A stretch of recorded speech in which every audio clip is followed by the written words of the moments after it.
તો પાટણના નવાગંજ માર્કેટ યાર્ડમાં યુરિયા ખાતર માટે ખેડૂતોની લાંબી લાઈન લાગી છે। પૂરતા પ્રમાણમાં યુરિયા ખાતર ન મળતા ખેડૂતોમાં ભારે રોષ જોવા મળ્યો છે। ખેડૂતો રોષે ભરાયા છે।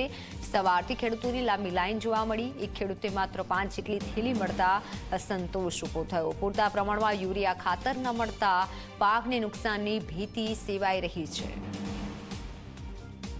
હવે ખાતર પૂરતે પ્રમાણમાં મળતું નથી। મારે 15 થેલીની જરૂર છે, 5 થેલી આપે છે અને હાથે એક બાજરીની થેલી આપે છે। 150 રૂપિયાનું ખાતર આપે કે થેલી આપે છે।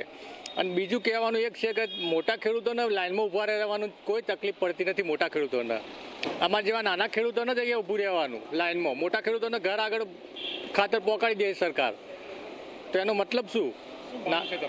માંગ છે તો પૂરતા પ્રમાણમાં ખેડૂતોને લાઈનમાં ઊભું રહેવાનું ના હોય, ખાતર ટાઈમ નહીં મળે। બીજું તો શું છે, દર વખતે સિઝન પ્રમાણે ખાતર હેરાનગતિ જ હોય છે। દરેક સિઝનમાં ખાતરની હેરાનગતિ યુરિયા માટે લાઈનમાં ઊભું રહેવાનું હોય છે। મારે પોતાને લગભગ 10-15 વીઘાનું વાવેતર, એમાં એક થેલી નાખું તો હાલ મારે 15 વીઘામાં 15 થેલીની જરૂર છે। છતાં હું અહીં લાઈનમાં આવ્યો છું, સવારે 7 વાગ્યાનો લાઈનમાં છું, તો મને 5 થેલી આપે છે।